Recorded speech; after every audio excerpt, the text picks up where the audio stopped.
Thank you very much for having us. Ivy Barreto. I'm mostly known as IVI. I'm known as a business relationship architect because of all the hats I acquire. So that's why I came up with that title. I'm a coach, I'm a speaker, I'm an architect. I do a lot of projects in Africa myself at the moment. And I'm a mom and I'm a people's person. I'm a very community oriented and I'm an African, as you can see. Hello and welcome to Obehi Podcast. I'm your host, Obehi Ewanfo, and I strongly believe that everyone has a story to share. Now let's get started with this episode.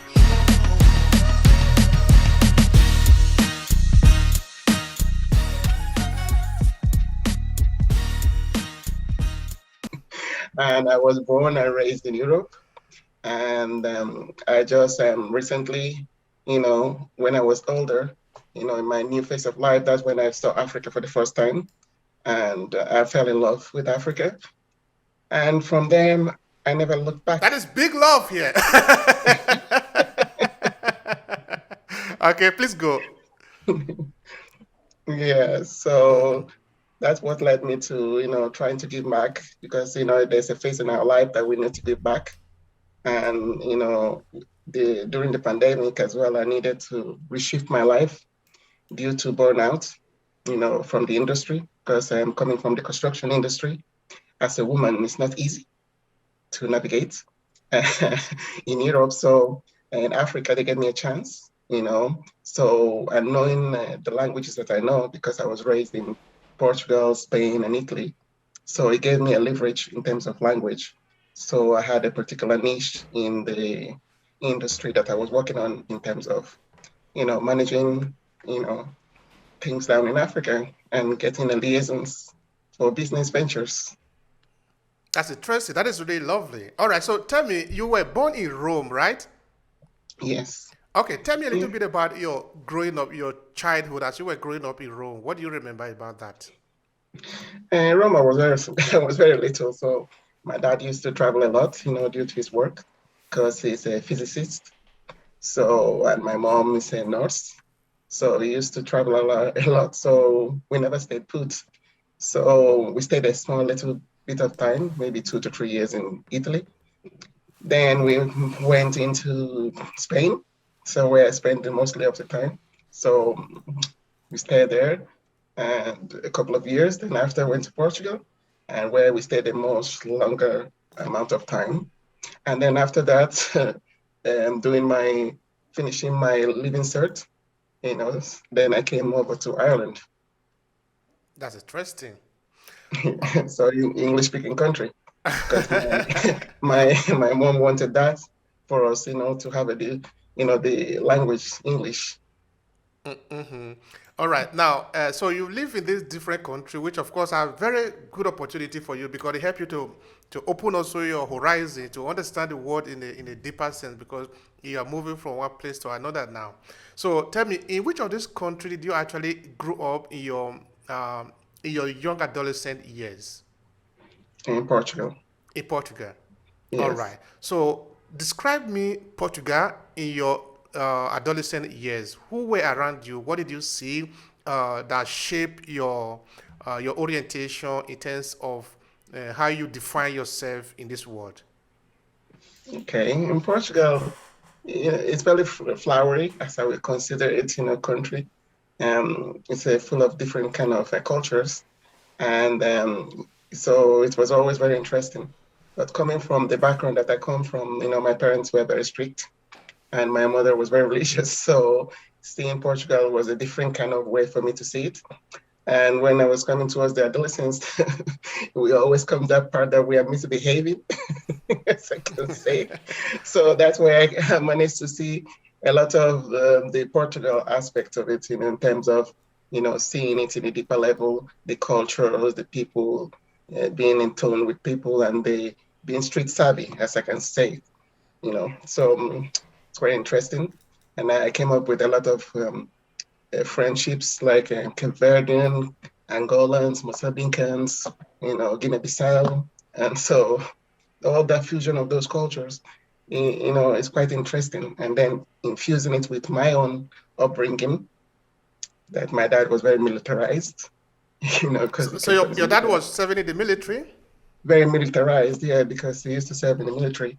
Okay. So in a specific section.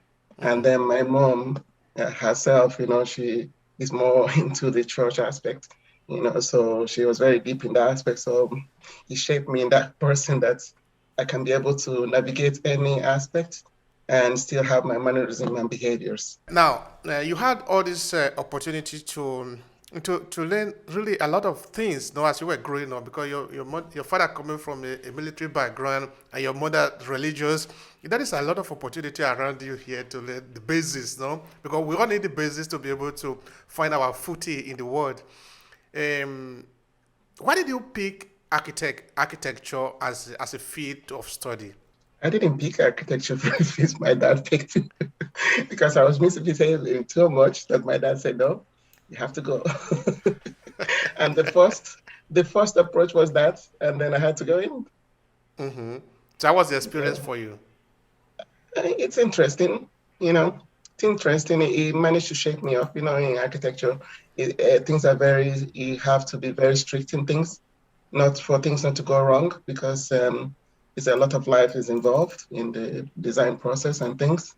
So it helped me to think things through, knowing how to navigate issues and navigate people, you know, cultures. So all those things had a play in my life role now.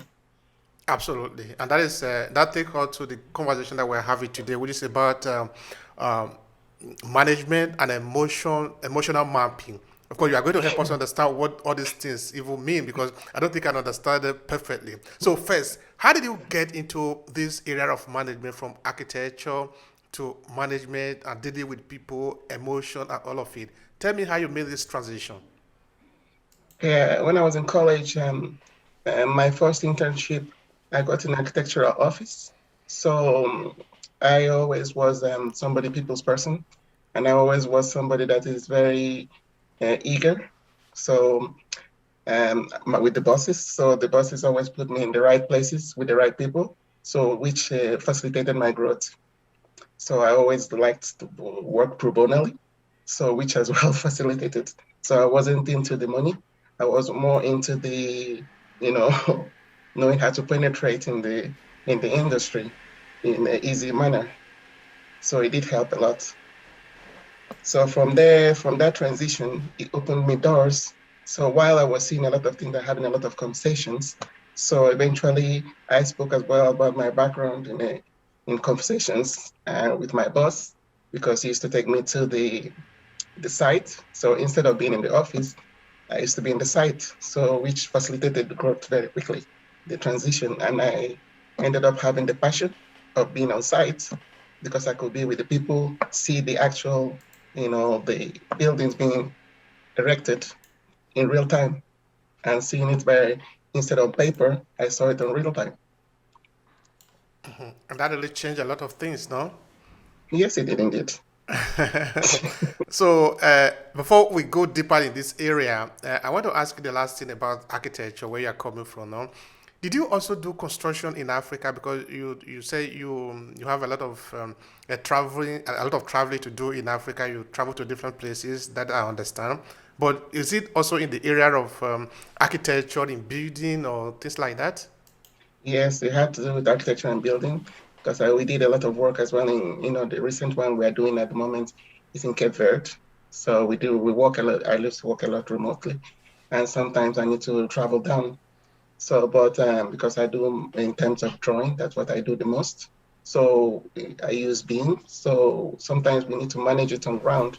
So I used to go and visit and see what else is the situation that is going wrong, or knowing how to talk with the people to make the things easier. So that's what led me to that role in terms of as a liaison.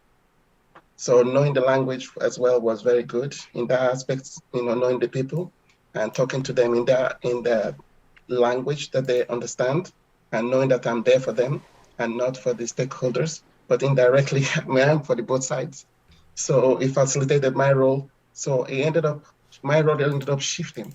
So instead of working more on the paper, I started working more in communication aspect that had to do with the emotional navigating, with the people, like people's management.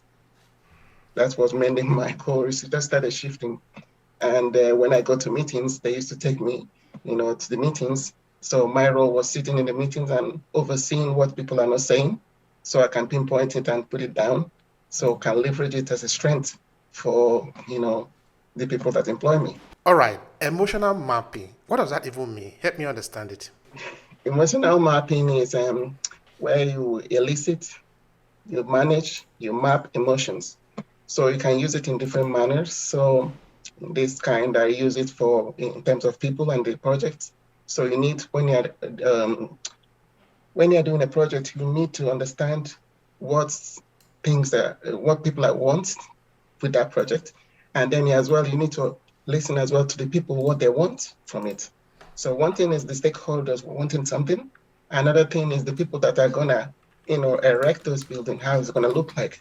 So merging those two worlds, you need to be able to leverage those emotions from those two sides to get what you want, because sometimes the stakeholders, sometimes they will cut off budgets and people are not happy.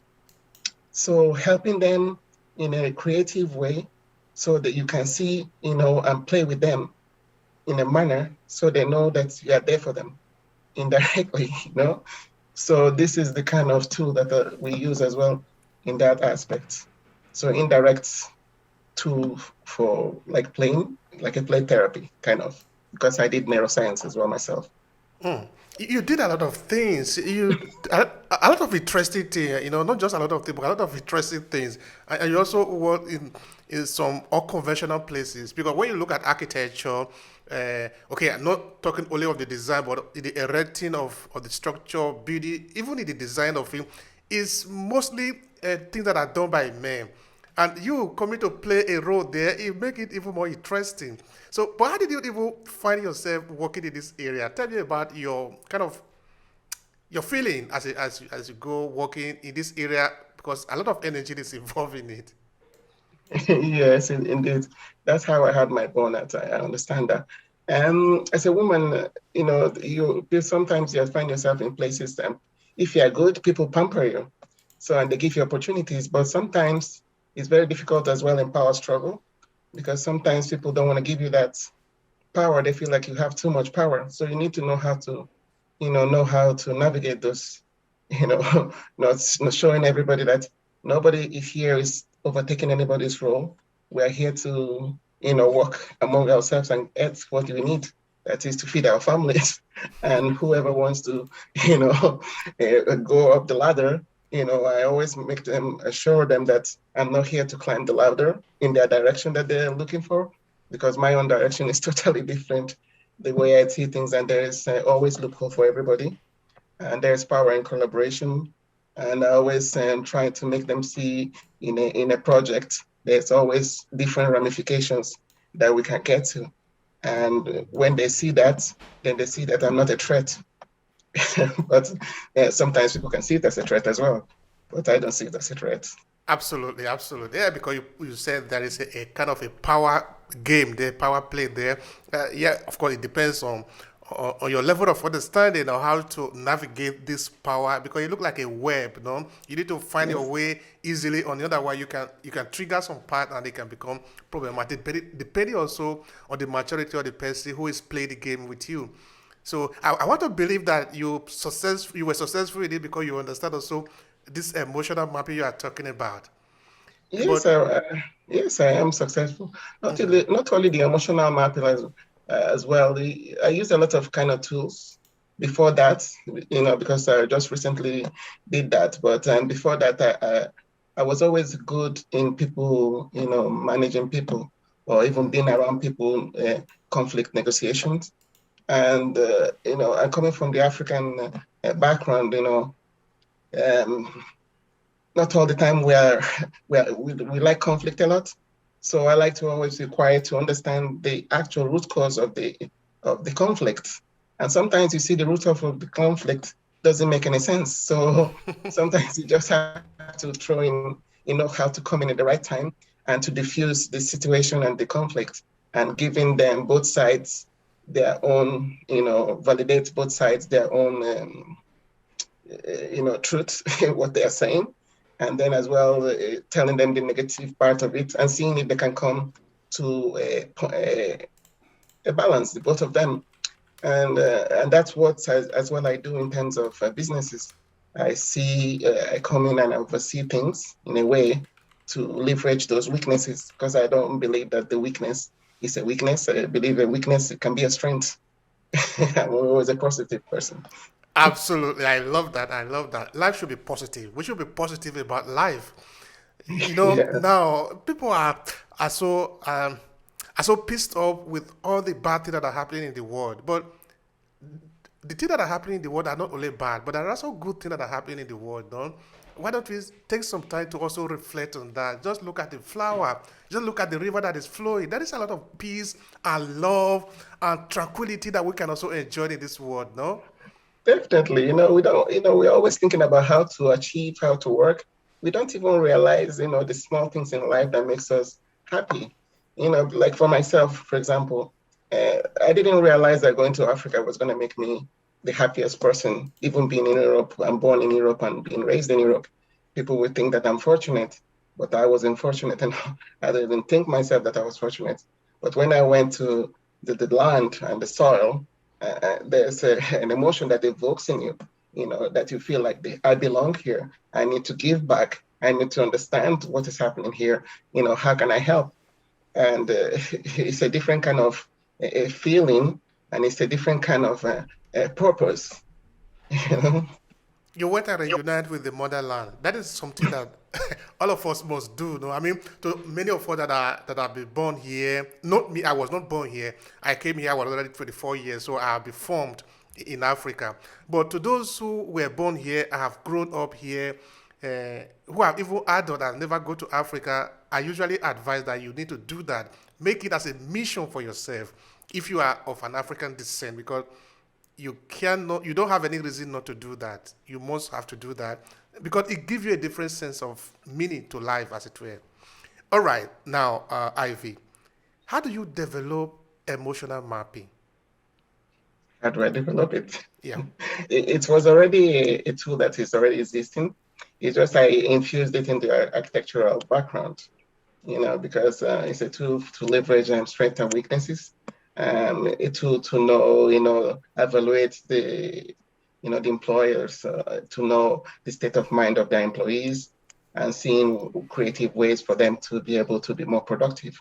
But I used it more in the architectural background because I'm doing a kind of a research at the moment with some psychologists and therapists and counselors at the moment in terms of how do we feel within the house.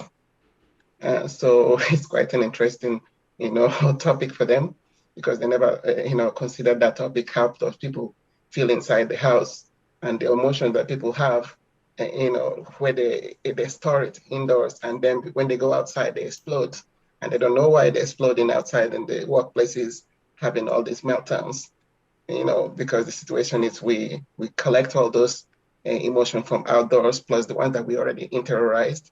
In our cases, for example, as an African descent, we we have generational trauma, and sometimes we don't know how to manage it. We just numb it, and in that numbness, you know, sometimes it can explode or implode, depending, you know, the aspect. So it's quite an interesting aspect in work I'm doing at the moment, and I'm actually excited with that because we're using it. We're gonna utilize it in Africa, in Cape Verde. That is the case study, and we're engineering it in terms of health and in health and football. That is really important. Looking at also the world we are today, I mean, in the time that we are today in the world, it is very important that we pay attention to health and wealth. I think the Bible say if we understand it like that, though.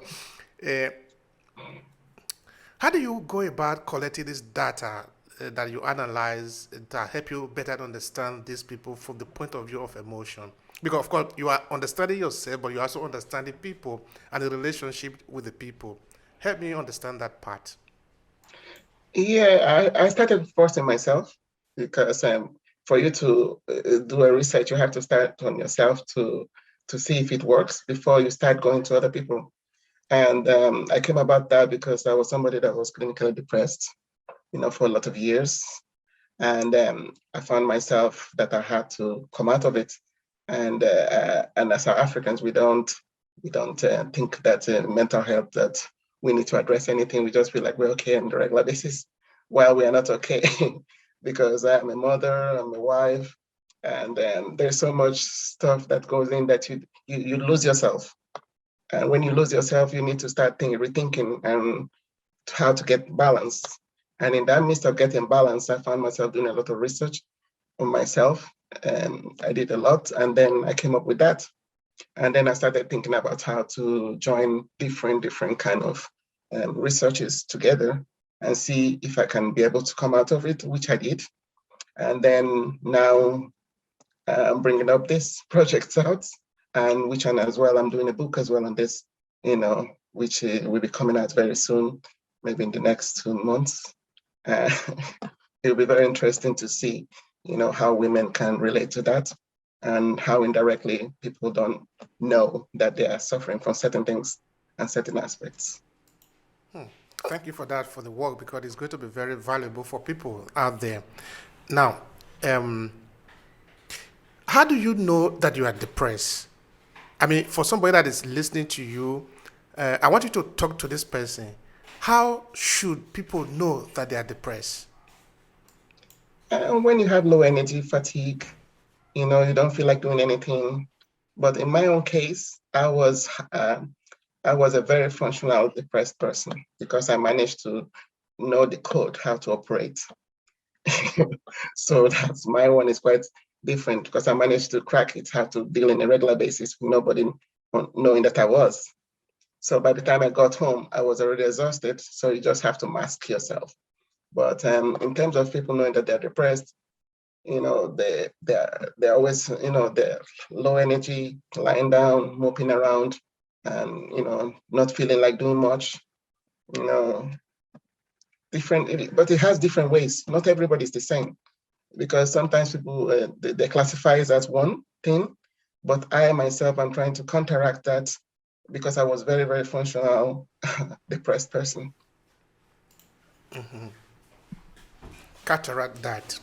Now, how do you really deal with it? Now, say maybe, for example, you begin to understand that there is a certain malfunctioning of the system, no? Because I want to believe that the body is a machine. At some point, it get malfunctioning because there are things that are just not right. When you manage to understand that there is a defect, how do you begin to fix it? I mean, how do you deal with this depression or the burnout, if maybe they are related or so?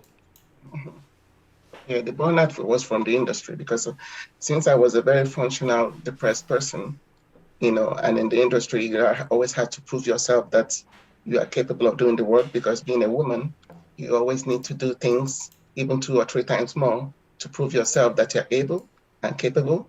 And even though some people will be giving you hardship in work, but you need to put up a smile. And that smile is a mask. And sometimes we carry a lot of masks in workplace. It's very heavy. Can you imagine in the construction site, all those mannerisms, all those behaviors, and the way that people will talk to you, you always have to keep your best manner and best behavior just to be calm because you are the head of the calmness. If you erupt, the whole system erupts. Nobody's going to be productive there. So you carry those emotions yourself. You, for example, in my own case, I'm a woman, I'm in my house, I have my own emotions with my children. We have to navigate through the children aspect, the husband navigate through that. And I was as well head of the church, secretary of the church. So I had to do those as well. So in the midst of doing all those, there was a lot of roles. So of course it was bound down to have a burnout for sure. And in terms of being depressed, that was a factor because as somebody who was very functional, I had to be very functional because of the construction industry. So that was actually a blessing in disguise because that's what made me to be functional because I was always had to be active. I had to do drawings overnight because we had to render drawings and nights have it ready for, for the meetings and mornings. So this was as well a factor for me to be functional. But not everybody is fortunate to be like that because then that's why they have that aspect to be able to be relaxing and thinking about all the situations that they have to think about. And sometimes you're depressed. Sometimes you don't even think about anything. You're just moping. But I was fortunate that I couldn't be moping. And even if I found myself in that state of moping, I had to be productive in terms of, coming up with the concept. For you to come up with the concept, you have to do a lot of research. You go into the internet. While you're doing research, you see something that makes you happy instantaneously or momentaneously, but you at least it keeps you going for during the day. All right. Now, when I was going through your profile, uh, I found a keyword that I found very interesting, which is healing from within. I don't know if you want to say something about that because I find it deep and very interesting at the same time. Yeah, healing from within is uh, as an African myself and coming from the family that I came, because I came from a family of six. We are six, and I'm the first. And as a firstborn, you always you always carry the workload. And my dad was always somebody that travels a lot due to his work, so I had to pick up the slacks. So in that midst, your emotions is tuned off, so you're not allowed to feel anything. And as an African, we don't think about our emotions and we don't feel, and we don't get rewarded. Like for example, getting a hug or something like that, or talking about our feelings. So a lot of things is interiorized, and so that is part of it. So after all this thing that happens to me personally, I had to find myself to analyze back my life, put it in a wheel, and think about it stage by stage in terms of career, what do I want, in terms of religion, all sorts, to just achieve the balance of self. But when you find yourself and ask yourself that question, what do I really want? Because that was that question that I asked myself. And I didn't even know what I wanted because everybody, got the best of me, uh, you know, but knowing exactly what did I love or what did I want, I was lost in that process. So you have to start healing from within, knowing the layers. When did you lose yourself? Why do you lose yourself? So that's a work that you have to do, and everybody has to do that work because that is part of our frustrations. When we don't know exactly what we are here for and why do we do what we do, and if we're in love with what we do, and if we're not in love, how can we alter it? That sounds very interesting now, Ivy, in that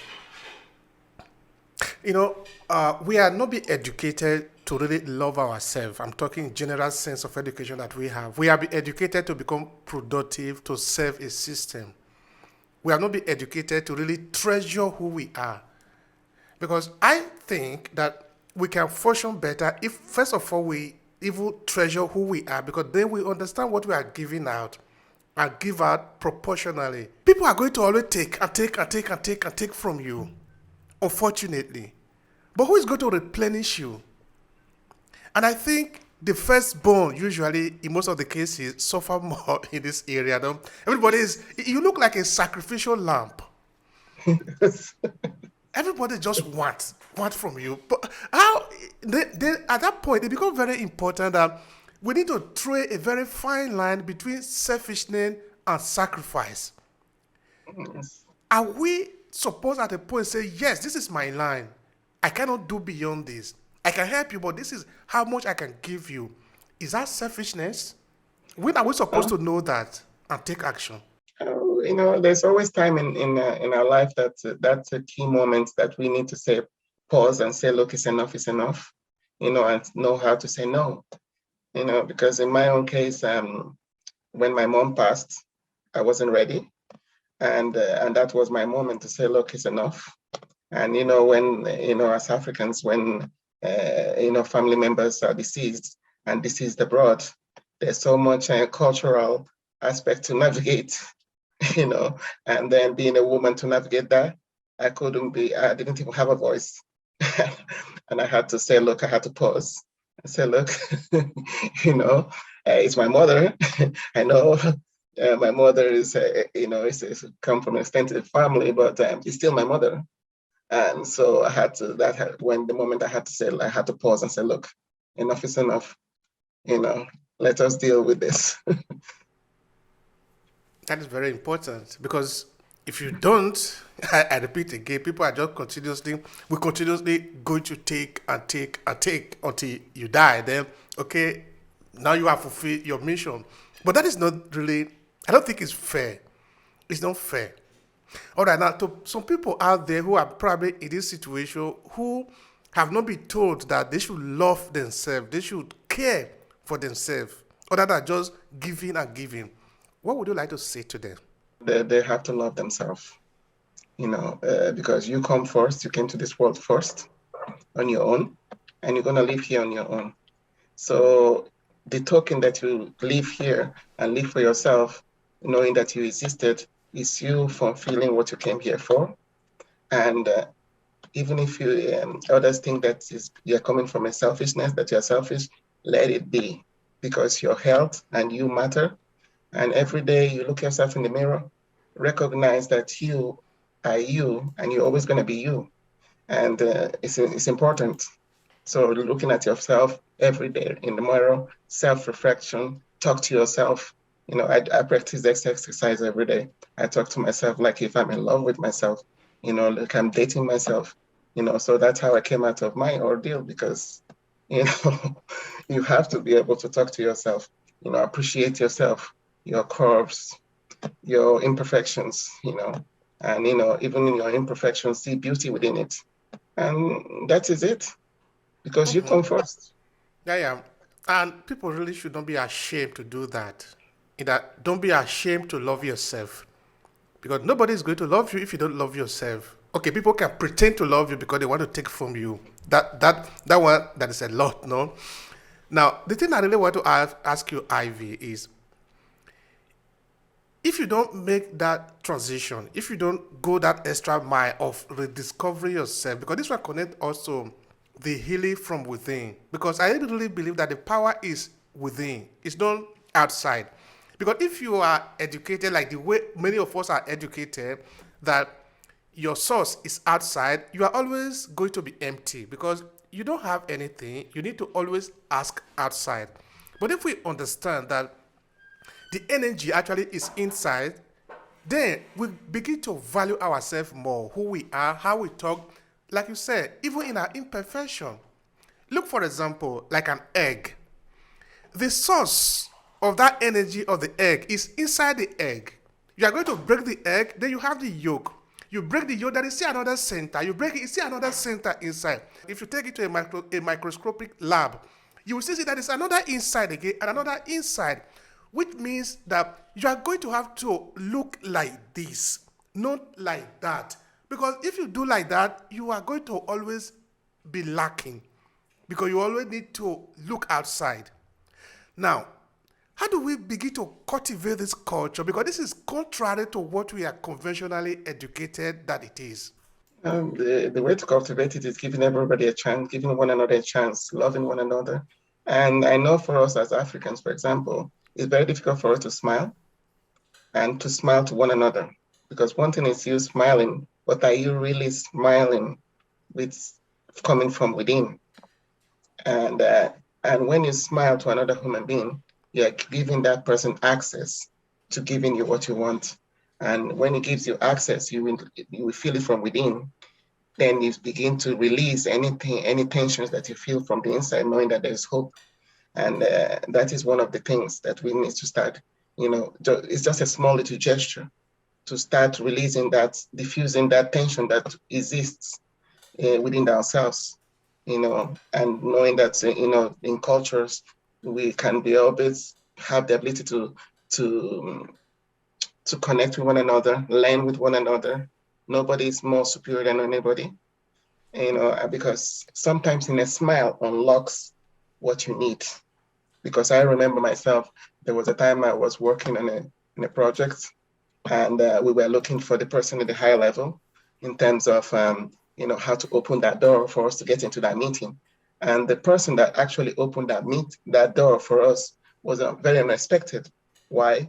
Because if I didn't smile to that person and that person asking me, "Oh, what do you need?" and then I say to that person, "Look, I'm just here. I'm trying to get through this door." And the person just said to me, "Look, I'm the cleaner in that house, particular that you want to get in. Do you want to talk with my boss?" And I ended up going to talk to the boss in the kitchen because I was having a cup of water inside the house of the person. And accidentally, we had ended up having the meeting because we had a conversation and he set up the meeting for the in the afternoon. So that smile goes a long way and we can open doors and grant ourselves that liberates ourselves. Then I'm coming just now to the relationship because that is very important. Now, again, if you look at the African setting, the African culture, the African reality, as it were, relationship is very, very important because that is how we survive. That is how we live. That is how our culture is built upon, no? The relationship. So this is not a contradiction to what we were saying that you need to love yourself. Because if you don't love yourself and the consequence of it, meaning you don't take care of yourself, it means you cannot serve yourself. If you cannot serve yourself, you cannot also serve the community. So it's not like when I say that we should love ourselves, it means you should hate the community. That is not what it means. It means you should know who you are. What are you? Because if you don't know, if you are useless to yourself, don't think that you are going to be useful. You are going to be useful to the community. You can only be useful to the community if you are useful to yourself. Because if you don't know who you are, okay. Now, what I want to say, what I want to ask you is, how do we leverage this power of relationship, of interrelating with one another, even in the area of business? Looking at you, for example, in your industry, in the architecture industry. How can we leverage this power of relationship? Now, you see, you smile to that woman, you connected to her, and she connected to you. It connected you to the boss. This is exactly what I'm saying. How do we do that more? Um, Myself personally, I'm always a humble person. That's my upbringing. You always have to be humble. And in that humbleness doesn't mean that you lose yourself. But that means that you are granting yourself the tactics to navigate the world that is around you. Um, but it is essential for us to be able to connect with one another. And that connection, the way it works like a web, the connection. For example, if there's a couple of people around, if there's a lot of people around, and then you are acting the way that you're not inappropriate, of course, people are gonna retract from you. But if you are there and the way your mannerism and body language is suitable, people will feel attracted to you, not for the wrong reasons, but for the right reasons. And then something my mom always used to say is, um, don't be the loudest in the room, be the quiet person. And then speak when you are asked. And that is part of you being um, taking wisdom into the equation. Because when you speak, when you're allowed to speak, and then you speak something of interest, and then make it short. Don't make it extensive, make it short. Then you leave an impact in the room. And when you leave that impact, you are not forgettable. People will always remember you. Oh, that person, and that is something I always stuck with me in terms of my parents. And my dad always used to say to me, always don't in terms of we all have madness within us. We all have madness. But don't let the madness of your opponent be superior to yours. So you need to know how to leverage that madness so you can get what you want. And that is all the tactical aspects that my father and mother gave me and the experiences that I've been through. So when I'm sitting around the place, I don't sit around as a pompous person. I sit around as a normal person.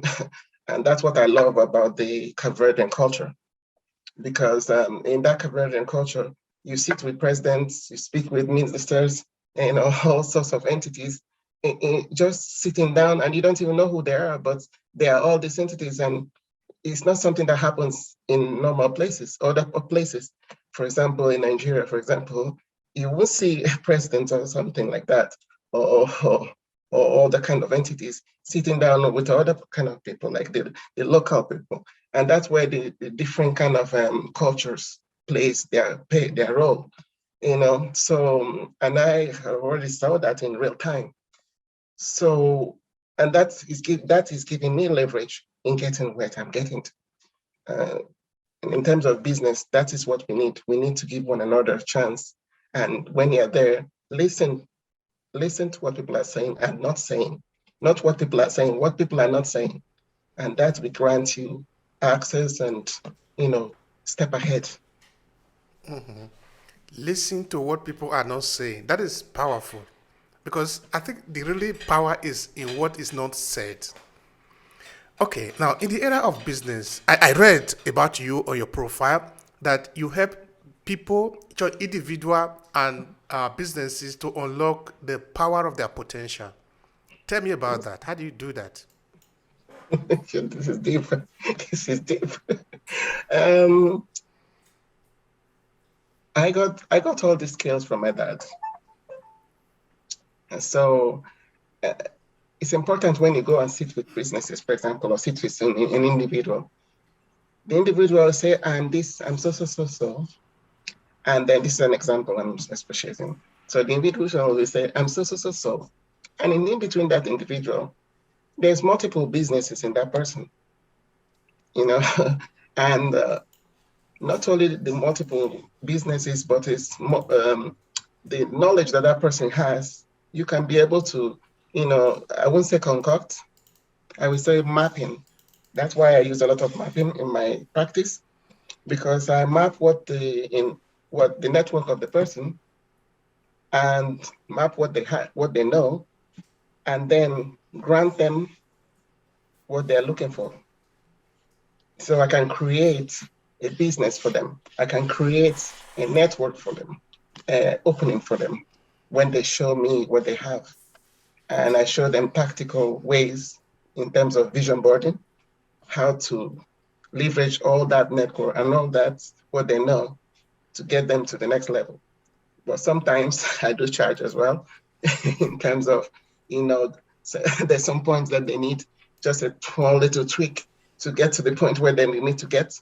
Then you grant them maybe an external contact to giving them what they want. So that is the kind of practice that I do. So I join businesses together and they create ventures. And in that ventures, I get my own percentage. Like everybody else needs to get their percentage. That's Yeah, beautiful, Ivy. That is really beautiful, though. And of course, you deserve to be paid, no? of If course. you But if you are our bringing time, if you are bringing a service to the market, you deserve to be paid. That is right. All right. Now, talking of being paid, this moment is where you are going to do advertisement for yourself. I mean, how can people connect with you? What do you offer? Share in these few seconds. How can people connect with you? What do you have there that people can benefit from? Please go. it depends multiple aspects of, I have multiple layers to myself. It depending on what areas you're looking for and the expertise. I offer expertise for women that are into domestic violence, how to get out of it. People that have been incarcerated. I'm a coach, so I delve into all these kind of areas. And as a business person as well, I help people from the diaspora navigate into the market of the Portuguese speaking countries for them to, do mass in terms of construction, agriculture, energy and health. So because I have ties with the government there, so I can help as well in navigating that aspect. Yeah, so anybody can get me in www.hogsconsultancy because that name is very close to heart. That's why, I named the company and my consultancy company as Hogs Consultancy. That is myself. That's lovely. So people can connect with you, dear, if they want to get better of what you are offering. All right. Yes. Now, what would you And I also recommend? work with, and I also have an Yes, adjacent company, and my adjacent company is called Getopreneur. Getopreneur. That's great. You want to Yes. say anything about that? Getopreneur is where we leverage all the professionals in terms of minorities. They feed it into the system, and then we see who we're going to connect to the ventures that we have in the African continent. That's great. All right, now looking at the conversation that we have had today, which is about let's just call it personal improvement. No, what do you see? What do you recommend as the best way to manage oneself? What is your recommendation? Maybe 2 or 3 ways that people should, or 3 tricks or tactics or strategy that one should employ to better improve him or herself. Having a routine, it's good to have a routine, and this routine, um, it's good to have a time of waking up and a time of going to bed, and going outdoors, taking a breathing space, going outdoor, connecting with nature, and as well being able to eat well in appropriate times, knowing the time that, listening to your body. When your body is saying for you to slow down, listen to it and slow down, having that intuitive. I know that men don't have those intuition. Women have it, but men, we can develop it if they want. I can help them to develop it if there's tactics for it. And having a good, sometimes you need to release. So it's good to have maybe, let's call it a tantric uh, coach, because it's good to release when you're stressed out. you Okay, know. can you say anything more about that? I didn't get that clear. Um, yeah, because sometimes we are very stressed, and it's good always for us to have that moment, designated moment. For example, couples, in the busy moments that they have, or sometimes they have children, they don't have that one-on-one time to have that time to, have that intimate moment and make it meaningful. So it's always good to designate a time for it, and have that connection, because that connection helps in anything else that you have to, produce outdoors and indoors. So, and it helps as well in terms of health wise, and to be productive as well. Yeah. Thank you very much, Ivy. I really appreciate that. Now, is there anything you would like to add to conclude the conversation? We have come to the end of it because I really have asked you everything I wanted to ask you relating to what you are doing, because I find it very valuable, so that there's no need putting any flops in it if you already said the important thing. So conclude it in your own way. It can be a message or anything you want to say that I didn't ask you. I think in terms of healing, it's good to go to bed early and wake up early. And when there's the third time on the night that you wake up in the night, that 3 a.m. in the morning, listen to yourself, wake up, and those ideas that come up in that time, those are your key to your purpose. So you have a journal beside your bed, jot everything down. In the morning, you revisit it, and you will see that there's knowledge that was taught that you can use in the morning.